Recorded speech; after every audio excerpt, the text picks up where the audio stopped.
I've been the sports editor here at the Oklahoman in 13 years.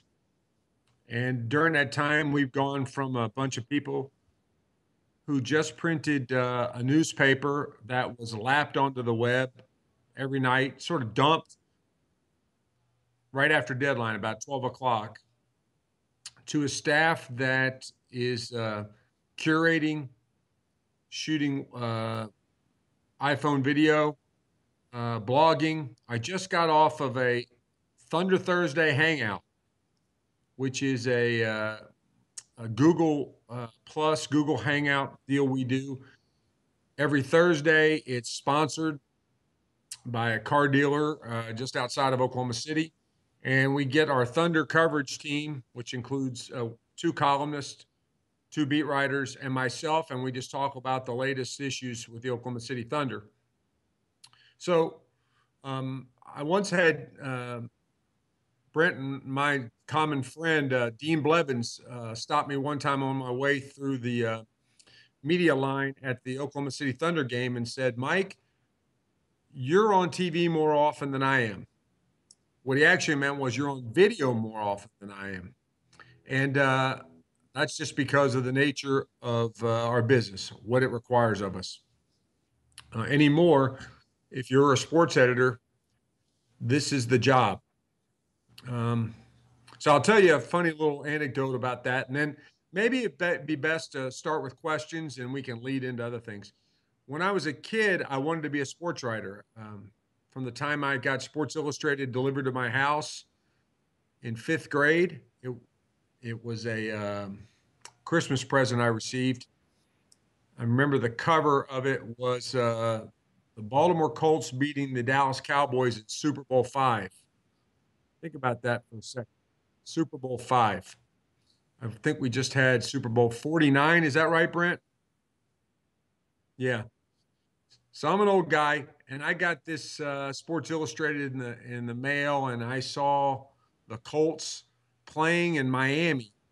I saw palm trees in the background, and the coach had a suntan, and there we were back in Baltimore, Maryland, freezing our tails off, watching this game on television. And this writer who covered the game for Sports Illustrated wrote in such a way that really just transported everybody who read that story right there to the Orange Bowl. So you almost felt the warmth coming off the pages. And I thought, that's what I want to do. And I was blessed to do that right out of college. I was a sports writer. But my father, I used to always come home to Maryland on holidays. And my dad would always ask me, "When are you going to be on television? When are you going to be on television?" And finally I had to break the guy's heart and say, "Dad, I'm never going to make television. It's not going to happen. I have a face for radio and a voice for newspapers."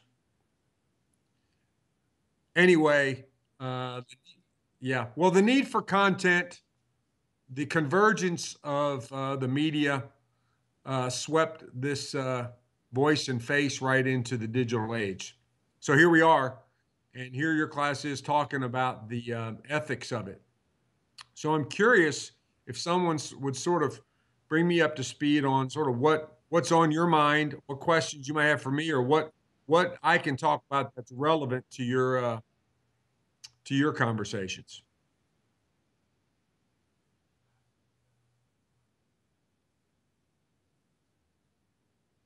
All right. Hey, I'm Jim Little. Prepared a question. So sports is like a form of entertainment, basically, and we cover it as journalists, and like readers want to be entertained, but there are also the stories that readers need to know. So like, how do you balance the coverage of like reporting the entertainment aspects of sports, but also like the more serious issues that readers may not want to read, like the NFL head injuries and things like that? Jim, that's a great question. I would say the balance lies in this. I think we probably err too much on the serious side of things. I think if we provided more real entertainment, I mean, fun stories, rather than just features, there's a difference here. The stuff that you read that you think, my goodness, that was fun. We don't do enough of that stuff.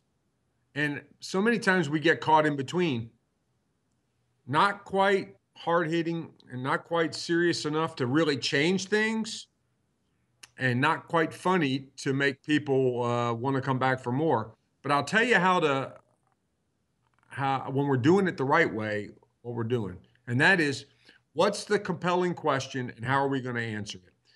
If each week and each day we ask ourselves that, think about it. What's compelling? Not the question that we can answer with a few phone calls, or not the question we can answer at a press conference, but what's the one that will compel people to read us, to share our stories, to remember? Um, that's the way we can differentiate ourselves. And I think every journalist who focuses on that has really got a fighting chance, regardless of the technology, regardless of how things are sort of shrinking on print. As long as we come back with compelling, lead every day with compelling, that'll get us there. I wish I would have known that when I was starting. I had a really good editor in Nashville, a managing editor named David Green. He won a Pulitzer Prize for an investigation of the University of Kentucky when Eddie Sutton was there. I don't know if you guys are all probably too young to remember this, but there was these Emory. There was a service before Federal Express called Emory, and they were sending a recruit and a player named Chris Mills these Emory envelopes stuffed with $100 bills. And David led the investigation of that led to Eddie Sutton getting let go of Kentucky.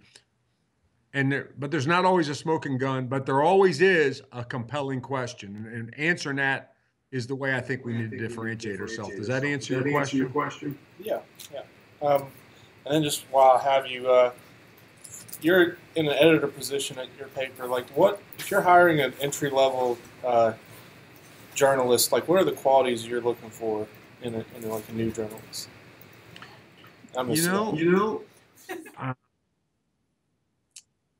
It's hard to put your finger on.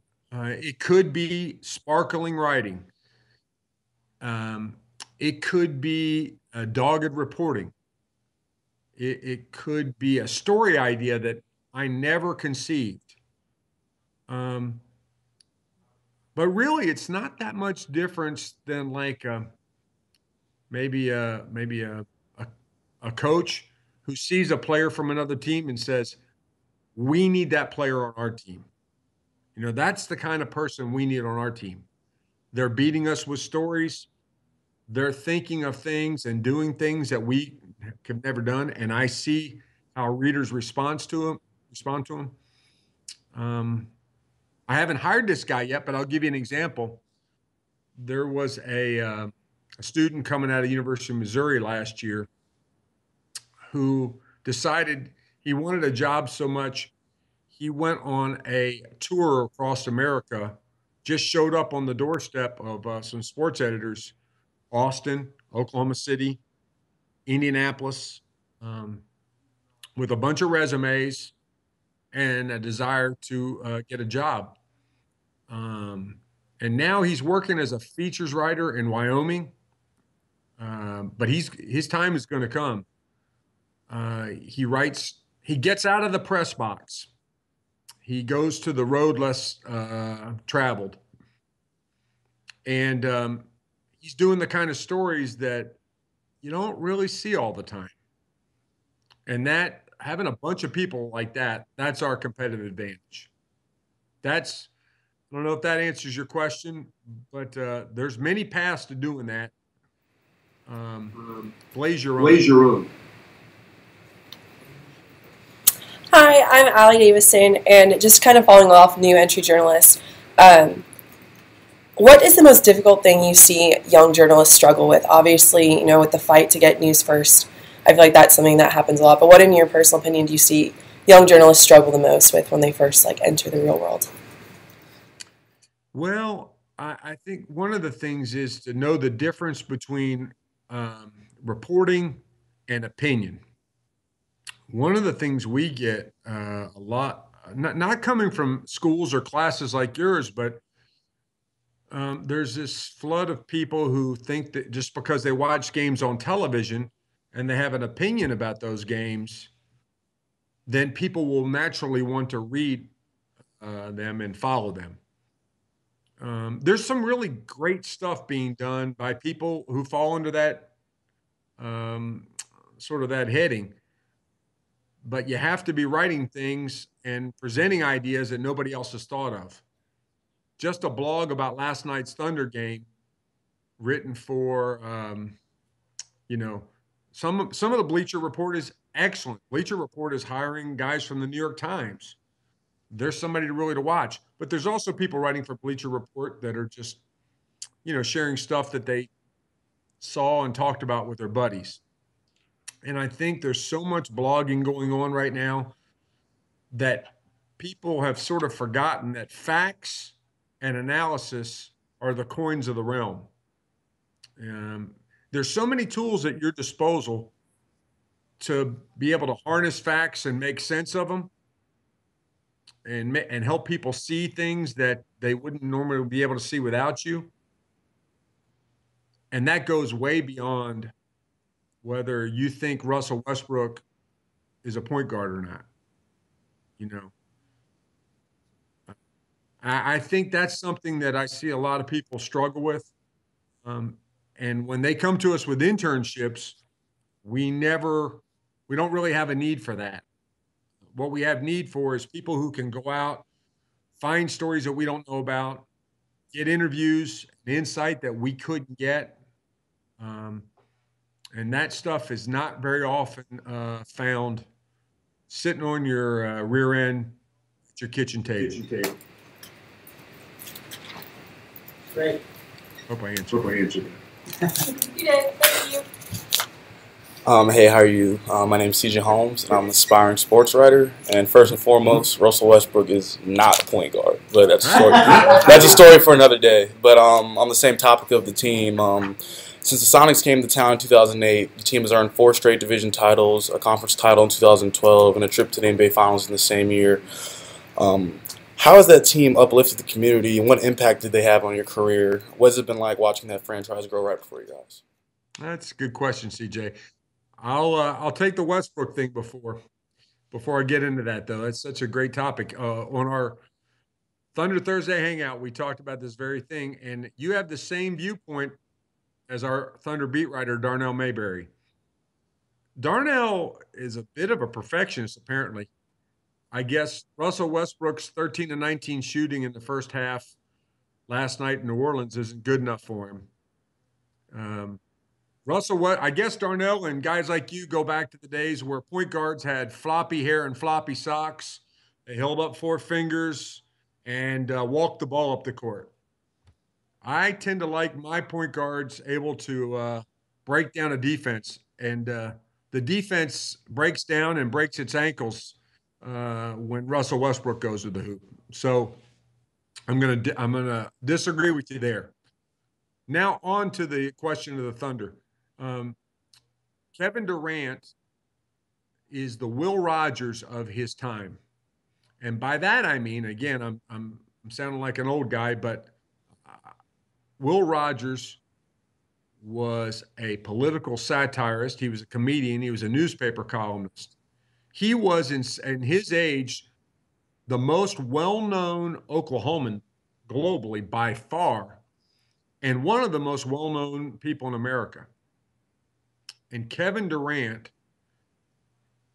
is to Oklahoma what Will Rogers was in his days, except Will Rogers wasn't known at the Great Wall of China. And Kevin Durant has taken Oklahoma City there. The Thunder has absolutely been a game changer for this city. Before the Thunder arrived here, Oklahoma City was by and large known as a poor town on the prairie where bad things happened. Tornadoes, bombings, and not a lot of rain. Of course, that's all changed. And the city fathers, the businesses out here, the employers, there's just no way they could write a check to cover the positive marketing and publicity that the team has generated for the city. Now, that's also been good for the sports writing business, naturally. I'm from Maryland. I grew up following the Bullets, the Colts, and the Orioles. But I used to always say, gosh, I wish I could get back and live in a major league city. Now, I did that in Nashville. I was 5 years in Nashville when the Titans arrived and the Nashville Predators arrived. Of course, Nashville, before that was, Vanderbilt and a bunch of Tennessee fans and a bunch of Alabama and Auburn fans who had made their way up the interstate. And then the Titans came and really did for Nashville what the Thunder's done for Oklahoma City. For the sports writing business, it's opened up a whole nother, genre. It's changed our calendar. Once upon a time, it was OU and OSU football, and then everything else. And the Thunder has really, in lots of ways, surpassed OU football because it's taken OSU fans and OU fans and given them, common ground. We like to say the Thunder is Switzerland here. So it's been a great thing for us. And I really feel like the city's love affair, if you will, with the Thunder stems in part from that 2 years that the New Orleans Hornets were in town. We had sort of a test drive with the NBA here in Oklahoma City, and as I was after Katrina. So when the Hornets came here to temporarily relocate after Katrina, the newspaper, we decided we were going to cover this team as if it was Oklahoma City's team for however long they were here. And there have been people with the NBA who have told us that was no small factor in how the city sort of came to love and be energized by the NBA, and then subsequently showed itself as a market could be here permanently. Before that, Oklahoma City was NBA experience was a bunch of really bad exhibition games that Kobe Bryant would sit out and nobody would attend. Nobody saw this as a potential NBA market. And lo and behold, it is. So it's been great. It's been great for the sports writing business because it's given us stuff to write about in May and sometimes in June and, a summer league. It's really changed and energized the city. And anything good for a city is good for our readers. It's funny you say you're from Baltimore. I'm from Washington, D.C. myself, and as you can see, I got my Salute. Redskins hoodie on. And I'm a huge Wizards fan, so I just want your perspective on this. I believe Kevin Durant's in his free agent. He's in his free agent season, right? His contract year? Next year. There's been some rumors and whispers about him coming home to play for the Wizards in a couple of years. What do you think about that? Well, Kevin grew up as a fan of Vince Carter of the Raptors and Antoine Walker of the Celtics. In fact, he still does that little shimmy at the free throw line every time as a shout out to Antoine Walker. The Wizards of his youth were not very good. And the other thing about Kevin is, and I'm just giving you some context about Kevin, he went from Suitland, Maryland to Montrose Christian he changed schools a lot. He spent a year at Texas, went to Seattle, has been in Oklahoma City. Since the time he was in maybe 15, 16 years old, Oklahoma City's the place he spent the most time. He's on his 7th or 8th season here. So while I think it's totally possible that Washington will make a big play for him, and I think it's possible that Kevin could wind up back in Washington, I don't think that's the first option for him should he leave. I think teams like the Lakers, teams like the Heat, teams in big markets with rings, and players who could help Kevin get a ring because they've already got one, are far more likely to lure him than the lure of his hometown. Kevin and many superstars like him are about winning championships. My sense of the deal is when he gets that wealthy, he has those kinds of endorsements. He has the ability to transport himself wherever he wants to be in in an afternoon. He's going to go to the best basketball situation, and we have a season and a half to figure out what that's going to be. Right now, it doesn't look great in Oklahoma City just because of their injuries and the way they're playing. But this is a team that's been to the conference finals 3 out of 4 years and been to the NBA finals. The last time the Washington Wizards made the NBA finals, you weren't born yet. And I was dancing at my high school prom. In fact, I was a sophomore in high school. And now this is the last time they won. They were the Washington Bullets. And Game 7, NBA Finals, it was my sophomore prom. And I left my date to go to the principal's office. We were one of these schools that was just new, and we had our prom in the cafeteria. I left my date and went and watched the second half of Game 7 in the principal's office. They beat the Supersonics. So there's really no proof of excellence or tradition of excellence in Washington with that franchise. In fact, that franchise has had a hard time getting out of its own way for the last quarter century. It'll be interesting to see what they do with this team. And I think they're going to have to do better than Marcin Gortat and Nene to get Kevin Durant to not think about the Lakers and think about the Wizards as a Oklahoma City substitute. Let's say Kevin does leave town. Will Russell Westbrook and that supporting cast be enough to keep the team in playoff contention? Boy, I mean, they're clearly not the same team. I mean, clearly not. But, look at the Atlanta Hawks right now. Is anybody picking them as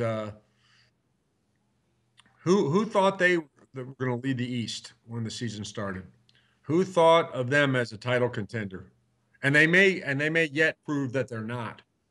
But if you construct the right basketball culture, as the Spurs have proven, you can attract like-minded players. No, well, let me ask you. Do you think he's going to Washington?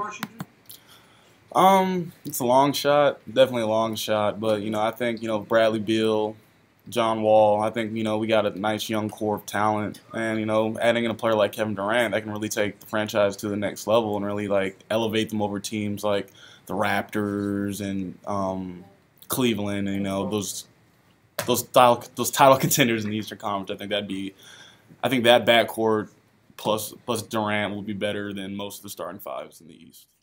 Yeah, that will be a big story next year, especially if the Thunder does not get to get deep in the playoffs this year or has its playoff hopes derailed by injury. I mean, that'll be a huge story, and coaching fortunes and lots of things will be riding on that next year. Yeah, just one of the big reasons why I say it's a long shot, because Kevin's had to play for Scott Brooks. I don't think he wants to play for Randy Whitman. So now Kevin, I don't know if you caught his MVP speech, but the guy's a sincere guy. He says he loves Scott Brooks. I don't know why he wouldn't. He's helped him become he's built a team around him that's made him an MVP and a scoring leader and an all-star.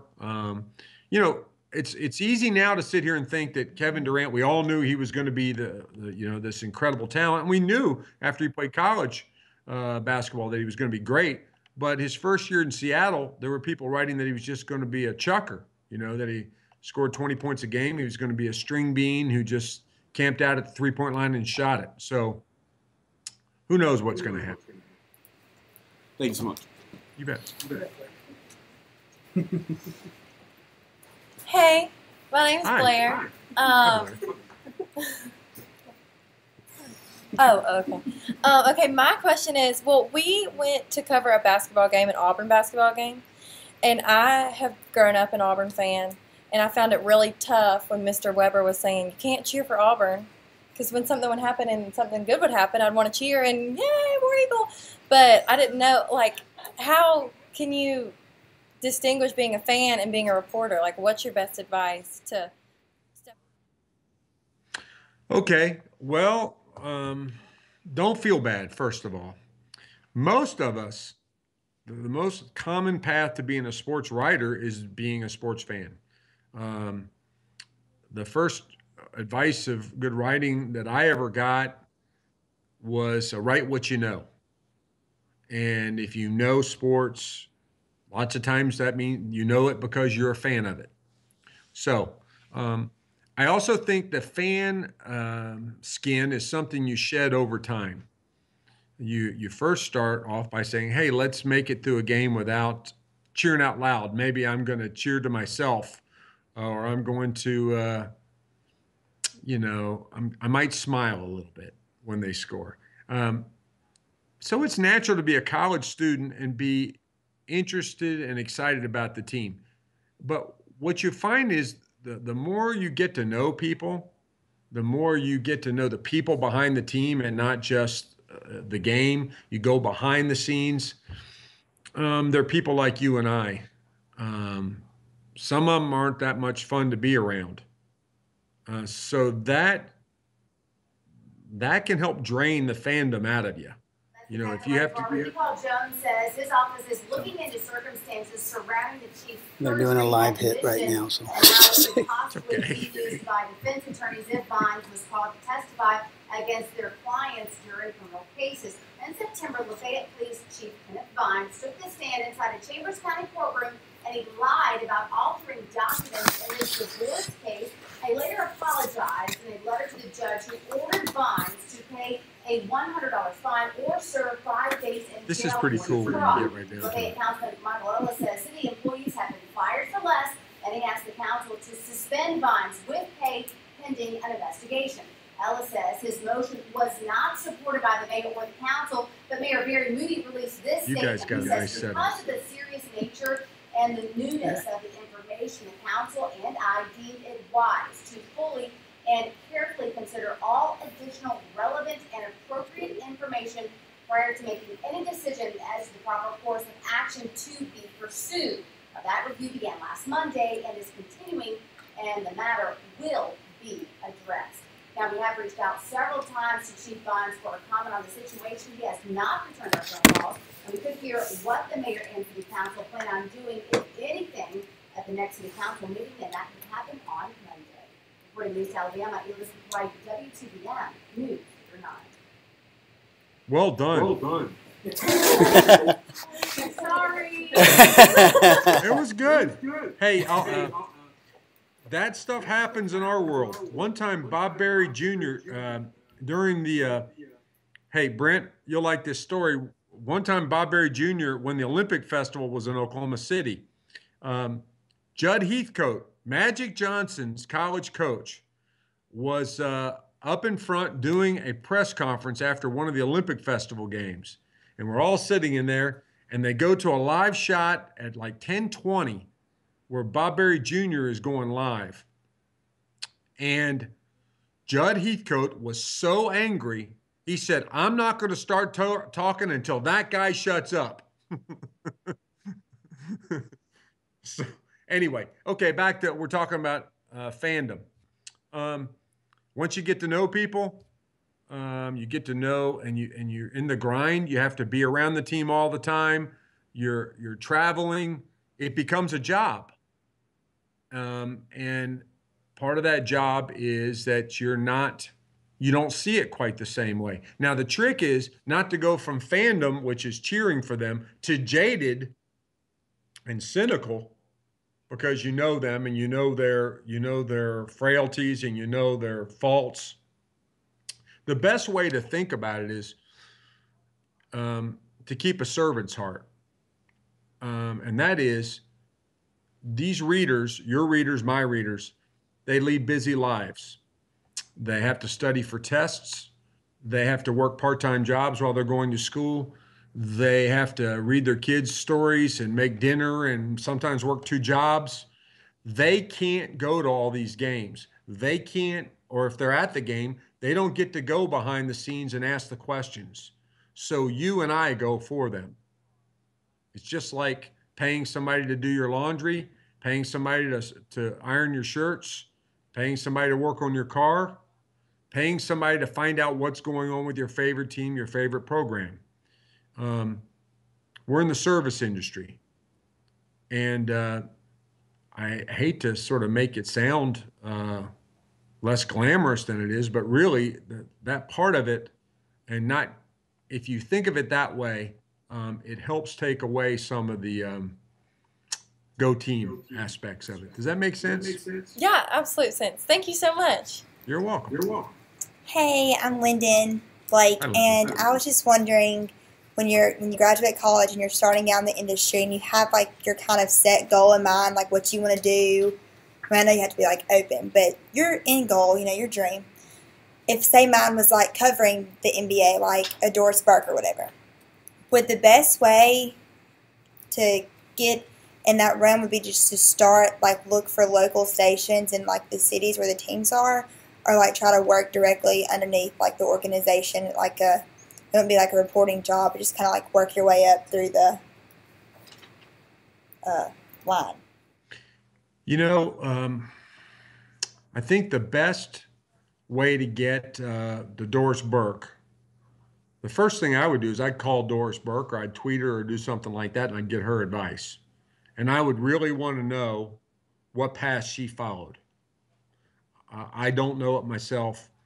And these days, when I was your age and I was in school, to say that I wanted to talk to somebody like that, it took sort of some chance meeting.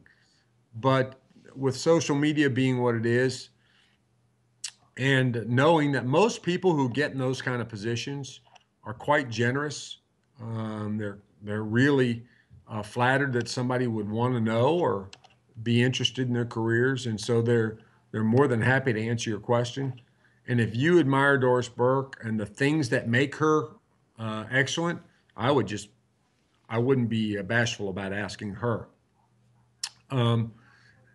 Now, my view of that too is that everybody who gets to these jobs, at some point in their life, they were answering phones in the sports department. They were carrying tripods and maybe doing stories on some little league team that won a regional, or a bass fishing regional bass fishing championship, or somebody who was the state amateur winner. They learn to tell stories, regardless of whether it was the NBA finals or the Edmond YMCA finals.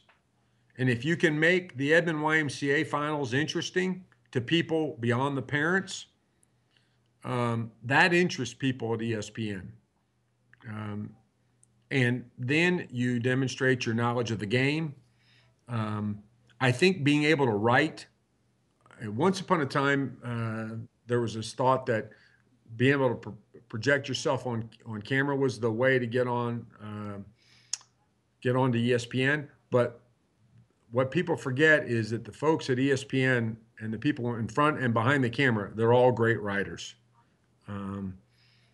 All those Sports Center anchors, all those folks like Marv Albert or Mike Tirico, if you listen to his radio shows or listen to Doris Burke, they can really, really communicate. And their starting point for communication in lots of ways is writing. So I would say it's going to probably be easier to know what Doris Burke, what you should do to follow Doris Burke by contacting her. And I'd do that post haste. Okay, and what's been the biggest obstacle you've had to overcome in your career path? Well, I don't know if you guys ever heard about the Mr. Unreliable headline, but that was kind of a tough one.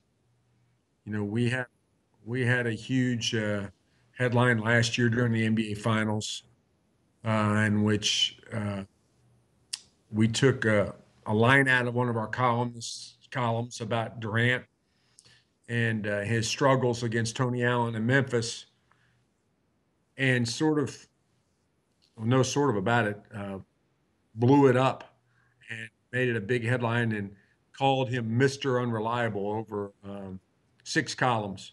And the reaction of the public, the reaction locally and nationally, was really harsh. And it was a bad headline. I mean, there's just no two ways around it. And I think getting through that was difficult, but it was also instructive. It reminds you that nobody is above criticism. That we're participants in the marketplace of ideas, and our message, our stories, they go everywhere. It only used to go to the people that we delivered it to on a truck every day, and now it goes to the Great Wall of China. And so the social ramifications of that story and how that traveled around the globe and reverberated back was difficult. It also taught me that even though there's fair criticism, there's also people who wake up every morning and ask themselves, where can I park my outrage today? There's people mad at the world, and there's people waiting for somebody to slip up. And it might be Pete Carroll one day, or it's going to be the reporter asking Marshawn Lynch questions. And believe me, the Mr. Unreliable headline was our time in the tank. So that was really tough. And if you enter this business, any of you, not only do we have to shed our skin about being fans, we have to replace it with some really tough skin and ability to accept criticism, admit when we're wrong, and work to be better tomorrow. Thank you. You're welcome. Hi, my name's Caitlin. Okay, so a huge issue that journalists face is the dilemma of whether or not to report on something when someone asks specifically for it to be kept off the record. What is your thought on that, and have you ever decided to go against their wishes and report on it anyway for the benefit of the public? Right. Well, of course, we're talking about sports, right? So we're not talking about national security. But we are talking about, in some ways, let's stay in sports and take a big step towards national security. If you think of the Penn State scandal, it's not too hard to think about many of the details of that and how much Joe Paterno, the leadership at Penn State, and many other people did not want many facts of that case to surface. So it's not just all about somebody's bum ankle or whether they want to leave via free agency. There's big issues, important issues, and there's safety. We know the Jameis Winston case. We had a case very similar to that at the University of Oklahoma, in which a linebacker was suspended for Title IX violations in an alleged sexual assault. So we broke a story on that. We had sources help us find that story, and we also had people who didn't want us to have that story. But let's go to off the record for a second and just say this.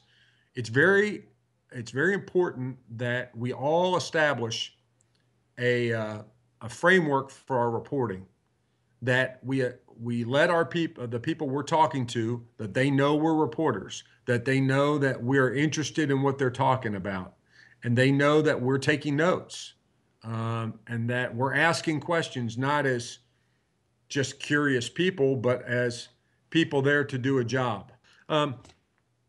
You're a reporter. You're there collecting information on behalf of readers. Um, we're not friends.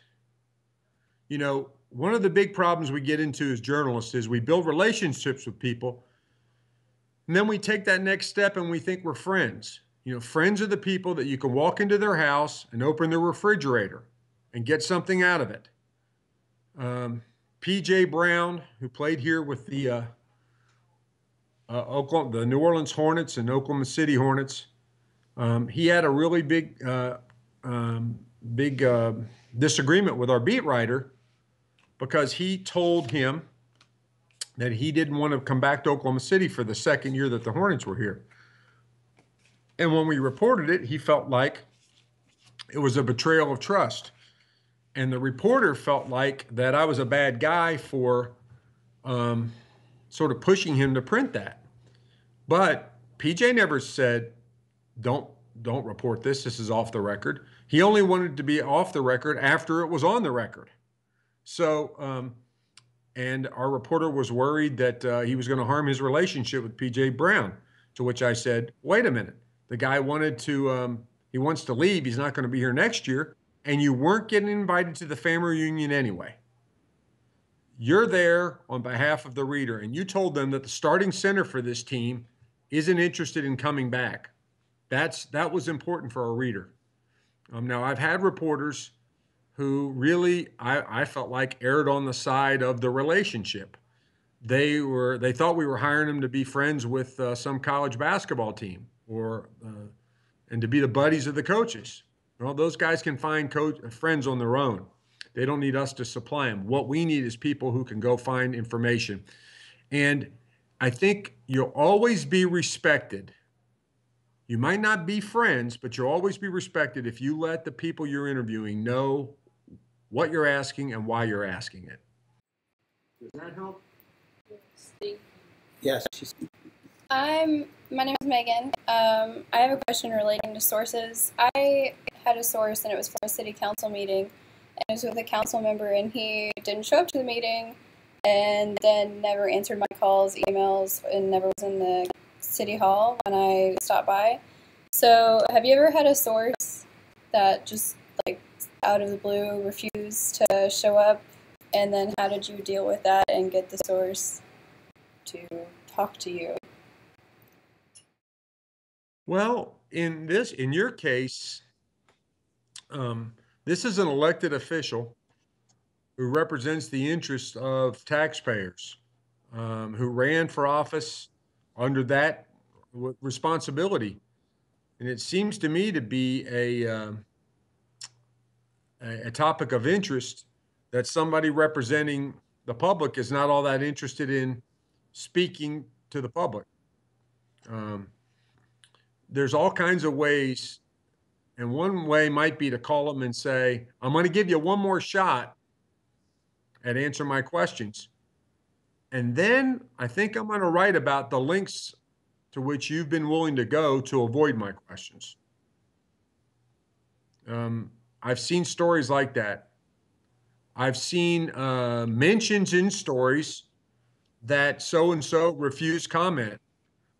I've seen reporters say they document the efforts that they've gone to get comment from sources. They've said things as explicit as, he refused to answer a email on this day, a phone call on this day, a text this day. He made an appointment on another day and did not show. If he's, I don't mean hardball, but if he wants to make it difficult for you to collect your information, maybe you should share that with your readers. So I have another question. It's kind of back to social media. What is your process when you go through, like, when a breaking news story happens? What is kind of your thought process, and like how do you include social media into breaking news stories? Do you write a story and then tweet it out, or do you try to tweet a link with the story? Kind of what goes through your head and in your newsroom? Well, Allie, there's a couple things about that. First of all, the social media is part of the reporting process. It allows us to search and find people who are associated with news topics, who might have a relationship to it, might have might be stakeholders in it. It's amazing what you can find, and I'm probably not telling you guys anything you don't already know, but to me, we too often think of Twitter as a broadcast platform, as a place, as a megaphone, or a way to send stuff out. But it's also a great collection device. It's a great antenna, a listening post. And just to give you an idea, you and all of us, we can build in searches every day about topics that are important to us. I got a thing open, and every time somebody mentions the word Oklahoma City, it winds up in a panel. I forget. I've been on Twitter, I think, I don't know, maybe 07 or something. And you can tell how long people have been on Twitter a lot of times is if they get to use their own name as their Twitter handle. There's tons of Mike Shermans. One of them has been fired as head coach at Texas A&M and the offensive coordinator of the Miami Dolphins. And believe me, every time he makes a bad call, every time he sends in a bad play, I hear about it. But I own at Mike Sherman, not him. I've got my name. I've been on Twitter a long time, and I've got a fairly plain Jane name. But way back when, I sort of figured out, hey, you can search for stuff. So I do this Oklahoma search or Oklahoma City search, and lo and behold, I found out the guy who made Rain Man, Barry Levinson, had begun production on a movie about the Oklahoma City bombing. That wasn't in Variety. That wasn't anywhere else. I picked it up on Twitter, passed it along to our entertainment editors and our news side folks. That's just one example. You can find out who else is saying things to and about the city councilman you guys you spoke about. So the first thing I think about Twitter is just it's a listening post. We need to use it as a power reporting tool. Then once we send things out, we can do movie trailers. The great thing, I haven't seen Interstellar yet, but I promise you, I've seen what seems like 6 or 7 movie trailers about Interstellar. I love movie trailers, and I love reporters who let me in on what they're working on. So let's just say you've got a story you're working on. Don't wait to tell your followers about the story when it's complete. When you get some facts about the story, unless it's Watergate and it's a scoop that only you have, let them in on it. Tell them what's coming. Build interest in your story. Build sources on your story. Let them know, I'm working on a story about this. Does anybody know anything about it? Share with me your feelings on it. Here's some background on it. I think Twitter can be, it's not just to be used at the beginning when we're looking for stories, and it's certainly not anything that we need to wait till the story is complete and on the page or electronic or printed to let people know. Just to let you know, there's a guy you guys should all look up. His name is Andy Carvin, and he is previously a strategist for NPR.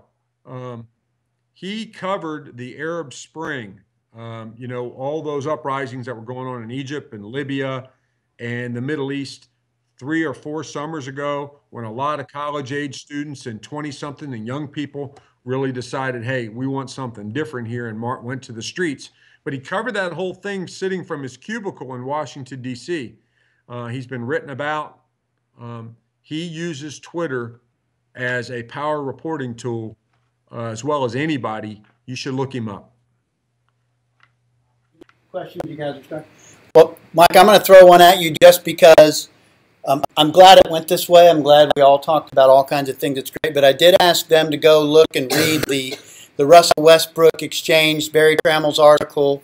And can you talk just a little bit about, and then we can let you go, about what we're faced with now as a reporter? And you can remember this. I can recall when Randy Johnson was with the the Mariners and Barry Bonds, those are just a couple of baseball guys, and they just didn't talk. And we accepted that and moved on. But now we have guys, especially in the playoffs, for example, or with the Thunder, where, not that they're forced to, but it's part of, they're kind of put forward, and there's some contention on a daily basis, and you guys had some of that with Russell Westbrook and so on. So those who read the article, how should these guys move forward thinking about those relationships? There's a fear factor for young reporters, I think. You become afraid to. I was when I was a kid, if I was bullied or talked to. Yeah. So any advice that you might have and background you might have on those subjects? Well, thanks for asking it, Brent. You and I talked about that as a lead-in, and I should have just jumped on that from the start. I did want to I was hoping that somebody would ask me about it, because I was curious as to how that was processed by, as you said, young reporters. Let's just sort of talk about us for a second. Anytime you put yourself out there in a group setting, it takes a certain amount of confidence, and it takes a certain amount of self-assuredness and authority to step up in a group setting and ask questions, and especially when they're difficult, or especially when the subject is somebody who doesn't want to answer your question, resents it, and really, in these days, we couldn't be from more different worlds. You may be as young as Russell Westbrook, but you're not in his economic or tax bracket. So he doesn't live where we live. He doesn't do what we do. He doesn't play golf where we play golf or shop where we shop. We're very different. And our questions to him, especially after maybe a poor performance or in a losing streak or when the team's injured, they're going to be contentious. So this comes back to the thing about it's best if we all develop some thick skin. We don't really care if Russell Westbrook says, "I don't like you." I mean, because that was true. He doesn't like Barry. It's also true that he doesn't really like anybody who are asking him questions. Russell Westbrook, if you watch him, sometimes it's as if everybody on the court, even the guys wearing the same color as him, are in the way. And they stand between him and what he is trying to achieve. And he's got no time for them, and he's really got not much time for people who want him to diagnose and analyze and all this other stuff. So it's an acrimonious situation from the jump. That said, it's the job. That's why there's a paycheck attached to it. We wouldn't normally, nobody wants to pay us for things that we would just do anyway. So the best thing to do is be prepared. Watch the game. One reason why I find a lot of contentious relationships between athletes and reporters is reporters these days are too distracted. They're on Twitter too much during games. They're posting and tweeting, and instead of watching the games and paying attention to substitution patterns. And the irony of the Barry Trammell exchange is, Brent, nobody pays more attention to the game than Barry.